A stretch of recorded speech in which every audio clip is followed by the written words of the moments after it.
Om Namo Bhagavate Vasudevaya.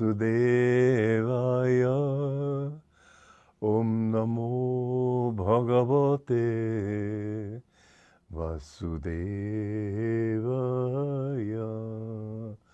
Om, I bow to the Lord Vasudeva. Joy to you, friends. We are reading, just a moment here, get my glasses out.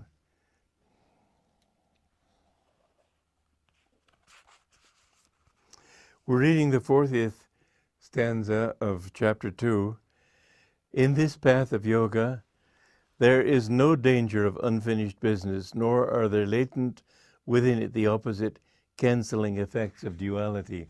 What this yoga does is cancel those effects themselves by you neutralizing the waves of reaction, changing your reactions up and down into the inner center in the spine that uses breath to get control of the energy, and control of the energy to magnetize the spine, and then thereby bring all your consciousness into the spine. Now here you have the ultimate duality. And it's not the same thing as duality, because it's the outward moving power of Maya and the inward moving power of Spirit, of Om, of divine love. And these two are opposed to each other, but you don't want to find the middle point in that. When someone said, why should if I shouldn't have any desire, then I shouldn't seek God, I shouldn't seek salvation, I shouldn't seek His bliss, everything. Master, my Guru, said that there must be a desire for God. So that is a positive desire toward the final neutralization of all these waves. But the contrast between the storm that stirs those waves and that which pacifies, that is something you've got to go toward the pacification. This again is why reason can finally take you into many traps. Finally, you have to be intuitive in your understanding. And if you go to a teacher who doesn't understand truth, he will take you astray. He will tell you many things. He will say, for example, that everything is Maya, so what does it matter what you do? Well, it is Maya, but as long as you're in Maya, you're going to suffer in Maya. As long as you are dreaming in this cosmic dream, you will suffer in the cosmic dream. You can't just dismiss it by saying, oh, it's all a dream anyway, and if I kill you, it doesn't matter. In fact, however, Krishna here in the Bhagavad Gita is saying it's a dream and therefore kill. You've got to understand where he's coming from. He's saying that in this world of Maya, you have to act in the right way. And it isn't killing. What you're doing is getting rid of those things which keep you out of peace, which keep you from peace. Well, there's another argument that the rational mind might say. Krishna is saying, we must get rid of all sense of possession, that I don't own anything.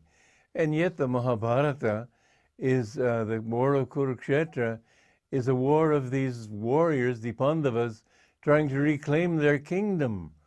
And Arjuna is saying that I consider that a sin, killing my relatives, my bad habits. Okay, that's part of it. But this thought of getting a kingdom for myself, what is non-possession about that? You see, you can't ever be absolute when you try to create a simile and an allegory, a metaphor. It doesn't work. It doesn't cover all bases. You can say that the ocean is like waves, but in the end, when you've got the waves all calmed, where are you? Well, we're talking about going into the water and becoming one with it. The reason can't embrace that thought. You're not claiming a kingdom for your own ego in this war of Kurukshetra. You're claiming your kingdom in the infinite, that the whole infinite is yours. The war of Kurukshetra speaks of repossessing your kingdom of divinity. And you, as a child of God, have the same right that Krishna had, that Jesus had, that all great masters have, that God himself has, to be himself. Don't bother to go into all these subtle definitions. I've met many Hindus that enjoy playing with these seeming contradictions. They're fun for a while, but what they finally do is persuade you that reason isn't going to take me there. I have to go beyond reason. Like the story of Alexander, there was the Gordian knot, which any time you tried to loosen it in one way, it would get tightened in another. You couldn't unravel it. And Alexander just took a sword and cut through it. Well, you have to do that with the sword of discrimination. Cut through all these fine points of reasoning. In the end, they won't take you anywhere. But what this truth is that finally there is the seeming duality, but it's not a duality. You're going from one place to another, but the duality doesn't keep you in confusion. The confusion lies in the ups and downs between that direction. That direction is in the spine. Once you've neutralized your likes and dislikes, your reactive process, then you magnetize the spine because you've centered yourself here.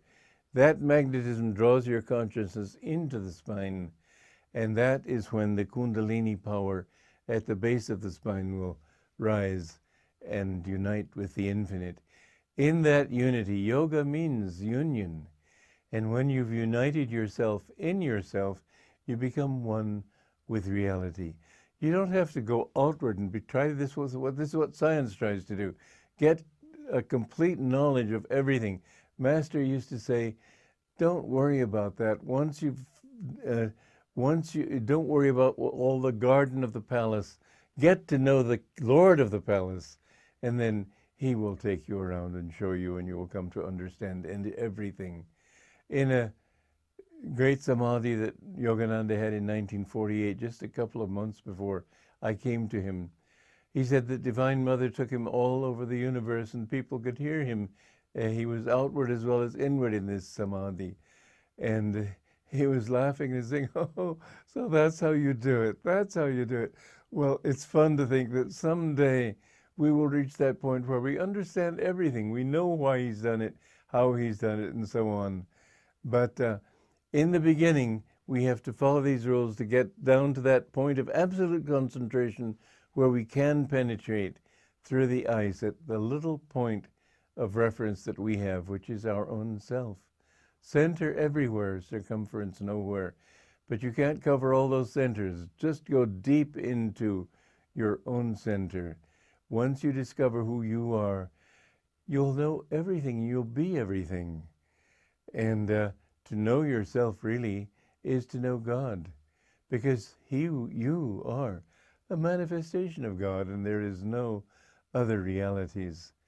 This is why it also said in the Bhagavad Gita that